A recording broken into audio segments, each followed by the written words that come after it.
بسم اللہ الرحمن الرحیم وَإِذَا وَقَعَ الْقَوْلُ عَلَيْهِمْ أَخْرَجْنَا لَهُمْ دَابَّةً مِّنَ الْأَرْضِ تُكَلِّمُهُمْ أَنَّ النَّاسَ كَانُوا بِآيَاتِنَا لَا يُوقِنُونَ۔ محترم بزرگوں اور عزیز دوستو،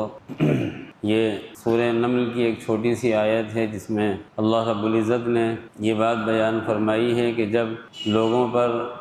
فیصلے کی بات مکمل ہو چکی ہوگی، یعنی اللہ رب العزت نے جب تک اس دنیا کو قائم رکھنے کا، قائم فرمانے کا فیصلہ فرمایا ہے، جب وہ مدت مکمل ہو جائے گی تو ہم زمین سے ایک جانور نکالیں گے۔ وہ جانور ایسا ہوگا کہ تکلمہم، جو لوگوں سے بات کرے گا، ان الناس کانوا بآیاتنا لا یوقنون، اور یہ بتائے گا کہ لوگ ہماری آیتوں پر یقین نہیں کرتے تھے۔ حضور اکرم صلی اللہ علیہ وآلہ وسلم نے اللہ رب العزت کے حکم سے انسان کو عمل پر ابھارا ہے، اور عمل پر ابھارنے کے الگ الگ طریقے اختیار کیے گئے۔ سب سے اہم چیز جو انسان کو عمل پر ابھارتی ہے، عمل پر آمادہ کرتی ہے، وہ آپ صلی اللہ علیہ وسلم کی یہ نصیحت ہے کہ اکثروا ذکر ہاضم اللذات یعنی الموت، کہ لذتوں کو توڑ دینے والی چیز موت کو کثرت سے یاد کیا کرو۔ یہ ایک ایسی چیز ہے جو ہر انسان کے ساتھ میں جڑی ہوئی ہے، اور ہر انسان کی اپنی موت کا ایک الگ وقت، وہ اپنی موت سے پہلے عمل کر لے، اور یہ بات سمجھ لے کہ بہرحال ایک وقت وہ آنا ہے کہ ہمیں یہ دنیا چھوڑنی ہے، کوئی چیز باقی نہیں رہے گی، ہمارا کسی چیز پر کوئی اختیار باقی نہیں رہے گا۔ اسی کے ساتھ ساتھ حضور اکرم صلی اللہ علیہ وآلہ وسلم نے انسان کو دنیا کے ختم ہونے کی کچھ علامتیں بتائی ہیں جن کو ہم قیامت کی علامتیں کہتے ہیں۔ ایک حدیث پاک کے اندر آپ صلی اللہ علیہ وسلم نے وہی عمل پر ابھارنے کے لیے کچھ لکیریں کھینچی، اور کچھ لکیریں کھینچنے کے بعد میں ایک لمبی سی لکیر بنائی، اور پھر آپ نے فرمایا کہ لمبی سی لکیر جو ہے یہ انسان کی امیدیں ہیں اور تمنائیں ہیں، اور اس لمبی سی لکیر کے درمیان میں یا آخر میں ایک لکیر اور کھینچ دی، اور آپ نے فرمایا کہ یہ اس کی موت ہے۔ یعنی انسان کی جو امیدیں ہیں اور تمنائیں ہیں وہ اس کی زندگی سے زیادہ طویل ہوتی ہیں، اور درمیان میں آپ نے چھوٹی چھوٹی لکیریں اور بنائی، ایک ادھر ایک ادھر ایک ادھر ایک ادھر، نقشہ بنا کے آپ نے سمجھایا اور فرمایا کہ یہ انسان کے ساتھ میں پیش آنے والی مصیبتیں ہیں۔ پھر آپ نے فرمایا کہ یہ مصیبت پیش آتی ہے، انسان اس سے بچ جاتا ہے، آگے ایک مصیبت پیش آتی ہے وہ پکڑنا چاہتی ہے، اس سے بچ جاتا ہے۔ بہرحال پوری زندگی مصیبتوں سے کسی نہ کسی طرح گھری ہوتی ہے۔ انسان اگر ساری مصیبتوں سے بچ بھی گیا تو آخر میں فرمایا کہ یہ ایک ایسی مصیبت ہے قبر اور موت، کہ اس سے انسان نہیں بچتا۔ تو اللہ کے رسول صلی اللہ علیہ وسلم نے انسان کو مزید عمل پر ابھارنے کے لیے کہ اگر کسی کو عمر نوح بھی دے دی گئی، بہت لمبی عمر بھی کسی کو مل جائے اور سب دنیا سے ختم ہو جائیں، اور وہ یہ سمجھے کہ اب مجھے موت نہیں آئے گی، تو موت تو آنی ہے، اس لیے کہ قیامت واقع ہوگی۔ اور آپ نے قیامت کی علامتیں بتلائیں، اور قیامت کی علامتیں بتلانے کا مقصد بھی ہے کہ انسان ان علامتوں کے ظاہر ہونے سے پہلے عمل کر لے، جیسا کہ حدیث میں کہا گیا ہے کہ اللہ تعالیٰ بندے کی توبہ قبول کرتا ہے، اور اس وقت تک قبول کرتا ہے جب تک کہ اس کی موت اس کے حلق کے اندر آ کر نہ اٹک جائے۔ اسی طرح آپ صلی اللہ علیہ وسلم نے ایک بات یہ بھی بیان فرمائی کہ انسان کی توبہ اس وقت تک قبول ہوگی جب تک کہ یہ سورج کے نکلنے کا جو سلسلہ ہے کہ یہ مشرق سے نکلتا ہے اور مغرب میں ڈوبتا ہے، جب تک یہ سلسلہ اسی طرح چلتا رہے گا انسان کی توبہ قبول ہوتی رہے گی۔ اور جس دن یہ سورج کا نکلنا اور ڈوبنا بدل جائے گا کہ وہ مشرق کے بجائے مغرب سے نکل جائے گا، بس اسی دن توبہ کا دروازہ بند کر دیا جائے۔ حضور اکرم صلی اللہ علیہ وسلم نے دو طرح کی علامتیں بتائی ہیں قیامت کی۔ کچھ علامتیں وہ ہیں جو یہ بتاتی ہیں کہ قیامت قریب آنے والی ہے۔ ایک حدیث پاک کے اندر حضرت جبریل علیہ السلام نے جب آپ صلی اللہ علیہ وسلم سے کچھ سوالات کیے تھے، اور سوالات کے کرنے کا مقصد یہ تھا کہ اب آپ صلی اللہ علیہ وسلم کی وفات کا وقت قریب ہے، تاکہ صحابہ کو وہ چیزیں پہنچ جائیں جو وہ سوال نہیں کر پا رہے ہیں یا معلوم نہیں ہے۔ تو ان میں ایک سوال یہ بھی تھا کہ یہ بتائیے کہ قیامت کی علامتیں کیا ہیں۔ آپ صلی اللہ علیہ وسلم نے قیامت کی ان علامتوں کا ذکر فرمایا اس حدیث کے اندر جن سے قیامت کے قریب ہونے کا پتہ چلتا ہے، اور آپ نے فرمایا کہ ان تلد الامۃ ربتها وان ترى الحفاة العراة العالة رعاء الشاء يتطاولون في البنيان، کہ تم دیکھو گے کہ اولاد نافرمان ہو جائے گی، نافرمانی بالکل عام ہو جائے گی، حتیٰ کہ لڑکیاں جو عام طور پر ماں باپ کی فرما بردار ہوتی ہیں وہ بھی نافرمان ہو جائیں گی، اور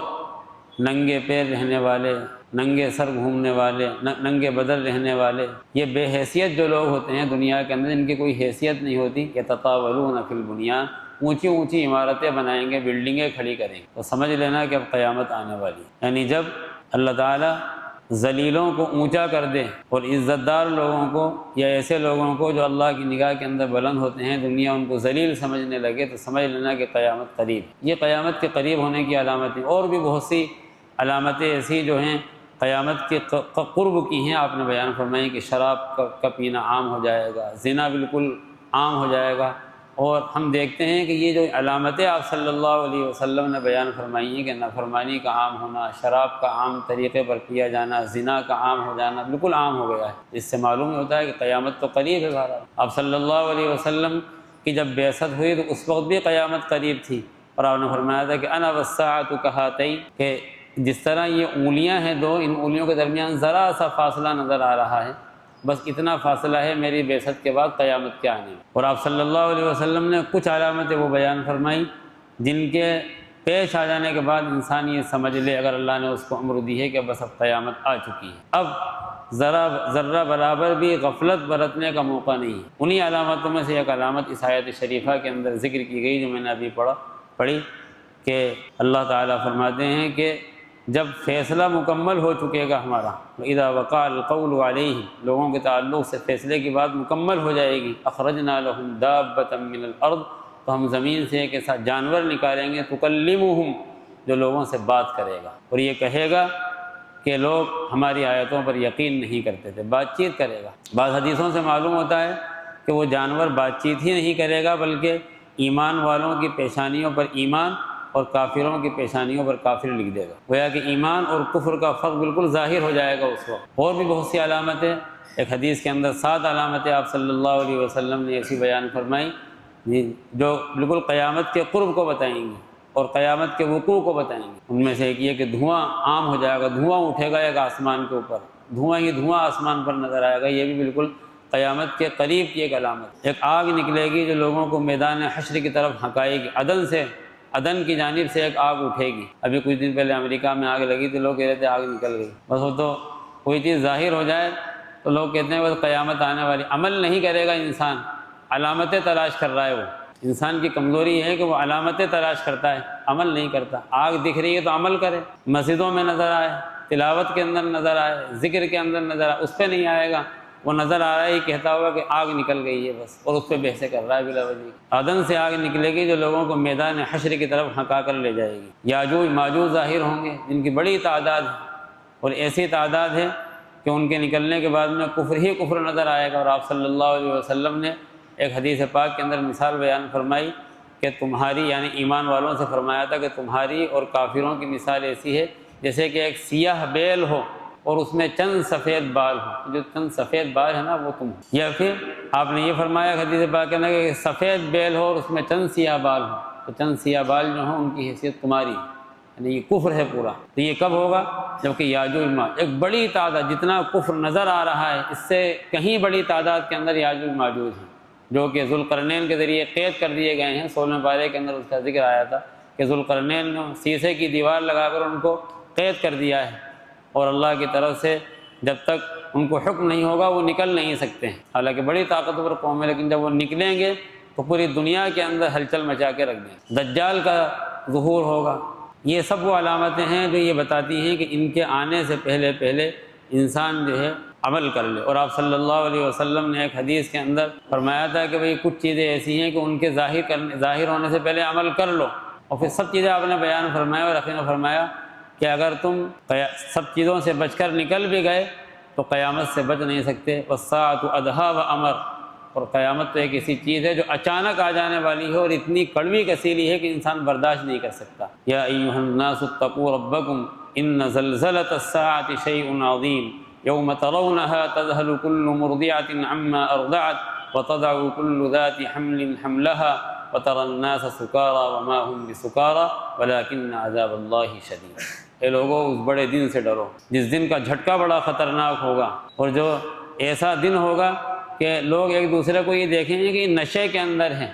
لیکن انسان نشے میں ہوگا نہیں۔ اللہ کا عذاب بہت سخت ہے، ایسا خطرناک دن ہوگا کہ حمل والی عورتوں کے حمل اس کی دہشت سے گر جائیں گے۔ تو یہ قیامت تو آنی ہے۔ آپ صلی اللہ علیہ وسلم نے یہ علامتیں بیان فرمائیں، اور ان علامتوں میں خاص طور پر دو علامتیں حدیث کے اندر اور قرآن کے اندر ذکر کی، ایک تو دجال کا ظہور اور ایک دابۃ الارض کا، کہ دابۃ الارض کے بعد میں بالکل تفریق ہو جائے گی، انسان کون کافر ہے یہ معلوم ہو جائے گا اور کون ایمان والا ہے یہ معلوم ہو جائے گا، بالکل توبہ کا دروازہ بند۔ اور اس سے پہلے دجال آئے گا۔ دجال کا معاملہ ایک ایسا فتنہ ہے، دجال ایک ایسا فتنہ ہے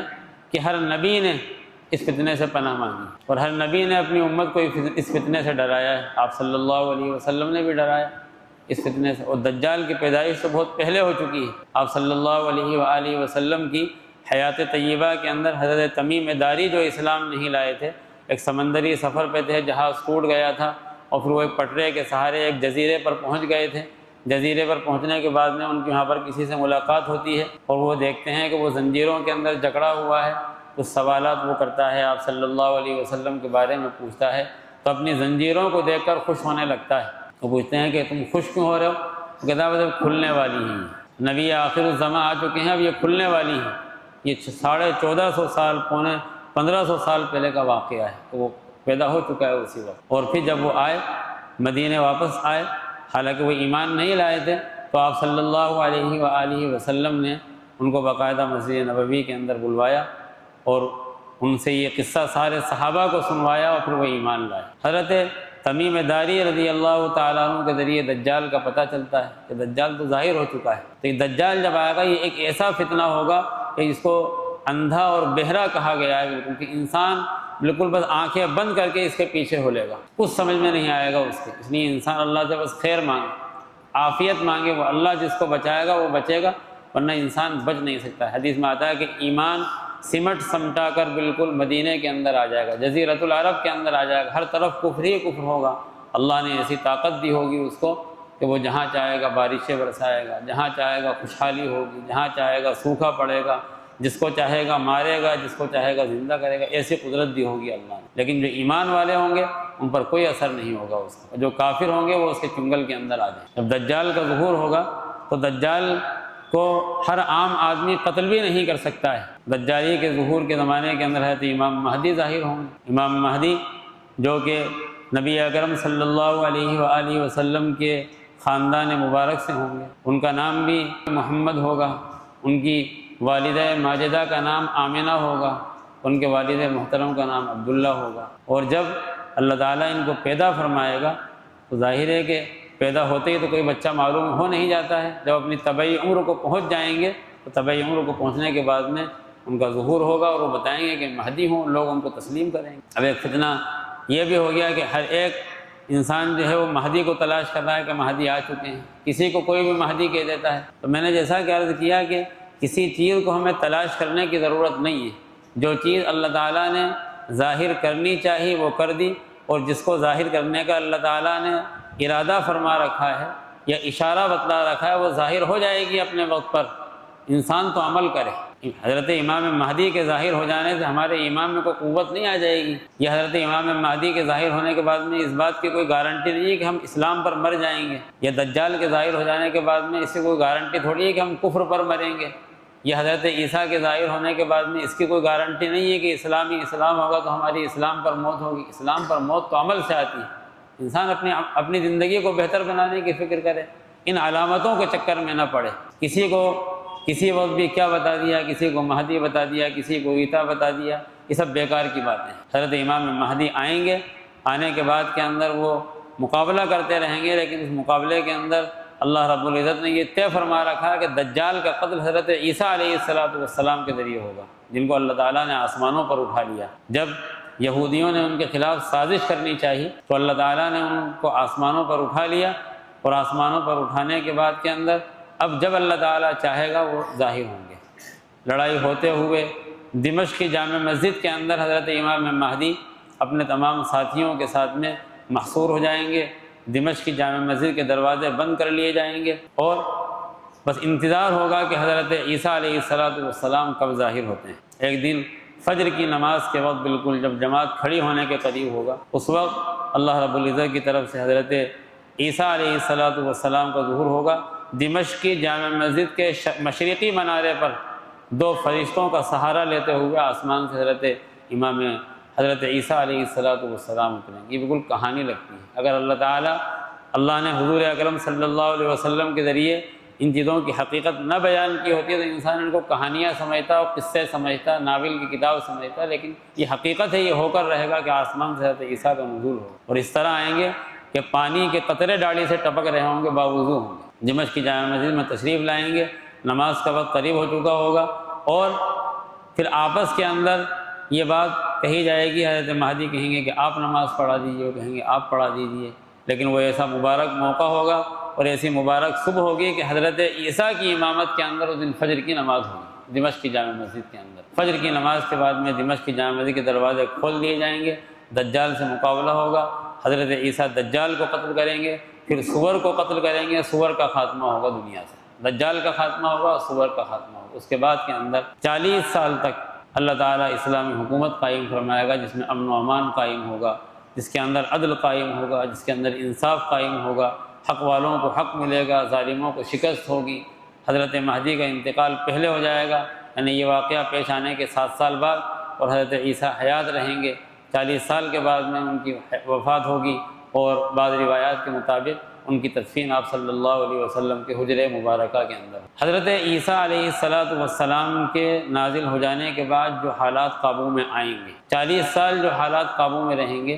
ان حالات کے قابو میں آ جانے کے بعد میں جب حالات بگڑیں گے تو پھر نہیں سدھریں۔ حضرت عیسیٰ کی وفات کے بعد میں پھر حالات قابو میں نہیں آئیں گے۔ ابھی تو حالات الحمدللہ جیسے بھی ہیں بہت اچھے ہیں، انسان کو عمل کا موقع کسی نہ کسی درجے کے اندر ملا ہوا ہے،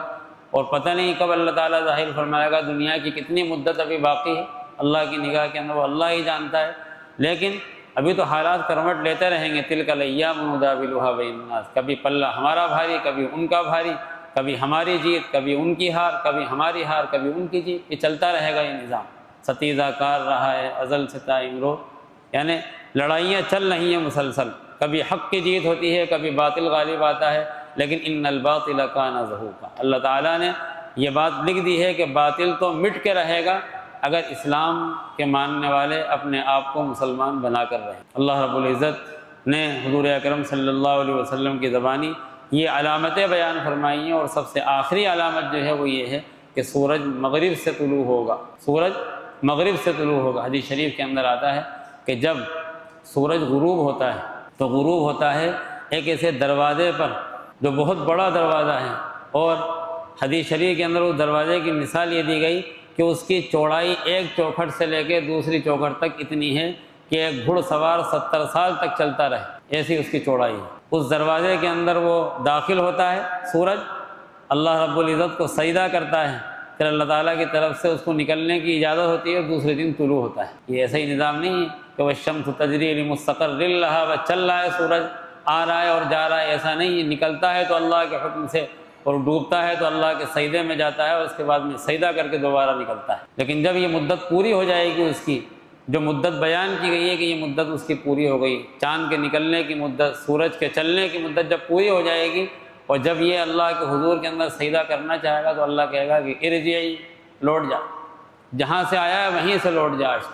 دروازہ بند کر دیا جائے گا، داخل ہونے کی اجازت نہیں ہوگی سورج کو، اور سورج مغرب سے طلوع ہو جائے گا، بس وہی آخری دن ہوگا، جمعہ کا دن ہوگا، قیامت واقع ہو چکی ہوگی 10 محرم کا۔ جمعہ کا دن جب ہوتا ہے، حدیث شریف میں آتا ہے کہ ہر جاندار پناہ مانگتا ہے، ڈرتا ہے جمعہ کے دن سے، کیونکہ جمعہ کے دن قیامت آئے گی، ہر چیز ڈر رہی ہے اللہ سے، ہر چیز پناہ مانگ رہی ہے اللہ سے، جاندار بھی اور بے جان بھی، اور جس کے لیے یہ کائنات بنائی گئی ہے، جس کے لیے یہ کائنات سجائی گئی ہے، جس کے لیے جنت کے دروازے کھولے گئے ہیں، وہ نہیں ڈر رہا۔ رمضان کا موقع ہے، علامتیں ظاہر ہوتی ہیں کہ رمضان جا رہا ہے، قیامت کی علامتوں کے ساتھ ساتھ رمضان کے جانے کی علامتیں بالکل پکی ظاہر ہو گئیں، آج تو 30 تراویح ہو گئی، اب آخری دن ہے کل، اس کے بعد میں کوئی دن آنے والا۔ اگر انسان آج بھی نہ سدھرا، انسان نے آج بھی توبہ نہ کی، انسان نے آج بھی اپنا محاسبہ نہ کیا، آج بھی اس نے جائزہ نہ لیا، آج بھی وہ بے غیرتوں کی طرح بازاروں کے اندر کھڑا ہو کر چائے پیتا رہا، اور کل بھی وہ بے غیرتوں کی طرح کھڑا ہو کر پانی کے گھونٹ چڑھاتا رہا اور مذاق کرتا رہا، ہنسی مذاق کے اندر لگا رہا، تو پھر کیا بنا ہے انسان کا؟ کچھ نہیں۔ یہ رمضان آیا اور چلا گیا، اسی طرح قیامت کی علامتیں ظاہر ہوں گی، اور ان علامتوں سے ہم نے فائدہ نہیں اٹھایا تو ایک دن موت کی آغوش کے اندر ہم چلے جائیں گے۔ اسی طرح کل چاند نکل جائے گا، اور جن لوگوں نے کام کیا ہوگا اللہ تعالیٰ ان کے لیے فائدے کی باتیں ظاہر فرما دے گا، اور جنہوں نے ان علامتوں سے فائدہ نہ اٹھایا، یہ علامتیں چلتی ہیں کہ 1 ہو گیا، 2 ہو گیا، 5 ہو گئے، 15 ہو گئے، 20 ہو گئے، 27 ہو گئے، اب تو انسان کو سمجھنا چاہیے، اور آج تو 29 ہو گئے۔ انسان عقل کے ناخن لیتا رہا کہ اب بھی 1 دن باقی ہے، جھک جائے اللہ کے در پر، اللہ کی چوکٹ پہ جھک جائے اور مانگ لے اس سے جو کچھ مانگنا ہے، اور کچھ نہیں مانگنا چاہتا تو اپنی مغفرت تو کم سے کم مانگ لے، اپنے جو اعمال ہیں اس کے جو اعمال نہیں کر پایا وہ ان کی توبہ اللہ رب العزت سے کر لے۔ اللہ رب العزت تو بڑا غفور ہے، ہو سکتا ہے کہ معاف فرما دے اللہ تعالیٰ۔ تو ہمیں ان ایام سے جو ہم گزار چکے ہیں اور جو ایام چل رہے ہیں ہماری زندگی سے، دونوں سے ہمیں سبق حاصل کرنا ہے کہ یہ رمضان جس طرح جا رہا ہے، رمضان جس طرح جا رہا ہے اس طرح ایک دن ہماری زندگی ختم ہو کر رہے گی۔ جس طرح یہ رمضان آتا ہے، تو میں نے پہلے دن یہ بات کہی تھی کہ یہ چلا جائے گا، دیکھو جیسے آج کی تراویح ختم ہو گئی ایسے یہ رمضان ختم ہو جائے گا، آج ختم ہو گیا۔ تو یہ جیسے آج رمضان ختم ہو گیا اسی طرح یہ زندگی بھی ختم ہوگی، اور انسان کو پتہ نہیں چلے گا کہ کب ختم ہو گئی۔ اس لیے ہمیں توبہ کرنی ہے اللہ کے سامنے اپنے گناہوں کو رکھنا ہے، اللہ کے سامنے ہمیں اعتراف کرنا ہے اپنے جرم کا کہ ہم مجرم ہیں، باری تعالیٰ ہمارے جرم کو معاف فرما دے، اللہ تعالیٰ معاف فرما دے گا۔ اور رمضان کے تو ایام متعین ہوتے ہیں کہ 29 یا 30، لیکن زندگی کے کوئی ایام متعین نہیں ہے۔ انسان ابھی بیٹھا ہوا بات کر رہا ہے، اس کو پل بھر کی خبر نہیں ہے کہ مسجد سے باہر نکل پائیں گے کہ نہیں کر پائیں گے۔ انسان آج سوئے گا تو سونے کے بعد میں ہو سکتا ہے کہ یہ آنکھ قبر کے اندر کھلے، اس لیے ہم یہاں سے طے کر کے جائیں کہ آج سونے سے پہلے ہمیں توبہ کرنی ہے انشاءاللہ، اور ایسی توبہ کرنی ہے کہ اللہ کو پیار آ جائے، اللہ کو محبت آ جائے، اور اللہ تعالیٰ کہہ دے کہ نہیں بخش دیا میں نے، جا انشاءاللہ۔ اگر ہم اللہ کے سامنے جھکیں گے اللہ تعالیٰ تو تیار ہے بخشنے کے لیے، وہ تو چاہتا ہی ہے کہ بندہ میری طرف آئے۔ حدیث شریف میں آتا ہے کہ جب کوئی بہت دن، ایک حدیث میں آتا ہے کہ انسان کہیں جا رہا ہو اور اس کی سواری ہو، چٹیل میدان ہو، اور اس سواری پر اس کا سامان رکھا ہوا ہو کھانے پینے کا، اور وہ سواری غائب ہو جائے، اس کی اچانک غائب ہو جائے۔ اب سواری جب غائب ہو گئی تو اس کو موت کا یقین ہو گیا کہ اس ریگستان کے اندر نہ پانی ملے گا نہ کھانا ملے گا، تو موت آئے گی۔ وہ لیٹ جاتا ہے ایک پیڑ کے سائے کے اندر اور بس اپنی موت کا انتظار کرتا ہے کہ اچانک آنکھ کھلتی ہے، دیکھتا ہے سواری سامنے کھڑی ہوئی ہے۔ اس وقت اس کی جو خوشی کا عالم ہوتا ہے، حدیث میں بیان کیا گیا کہ جب بندہ اللہ تعالیٰ سے توبہ کرتا ہے تو جتنی خوشی اس کو ہوتی ہے اس سے کہیں زیادہ خوشی اللہ تعالیٰ کو ہوتی ہے۔ تو ایسا نہیں ہے کہ اللہ تعالیٰ نے جہنم بنا دی ہے اور جہنم کو بھر دے گا۔ اللہ تعالیٰ تو اپنے بندوں کی توبہ سے خوش ہوتا ہے، اللہ تو اپنی طرف آنے سے خوش ہوتا ہے، اللہ تعالیٰ تو ندامت کے آنسو بہانے سے خوش ہوتا ہے۔ انشاءاللہ ہم آج سونے سے پہلے ندامت کے آنسو بہائیں گے، توبہ کریں گے، استغفار کریں گے، اللہ کا دروازہ کھٹکھٹائیں گے، اور دستور یہ ہے کہ جب دروازہ کھٹکھٹایا جاتا ہے تو کریموں کی طرف سے دروازے کھولے جاتے ہیں، اور سب سے زیادہ کریم ذات، سب سے زیادہ ودود ذات، سب سے زیادہ غفور ذات اللہ کی ہے۔ انشاءاللہ یہ دروازہ کھلے گا اور ہماری بخشش کے فیصلے ہوں گے۔ اللہ رب العزت کہنے اور سننے سے زیادہ عمل کی توفیق عطا فرمائے۔ آمین وآخر دعوانا ان الحمد للہ رب العالمین۔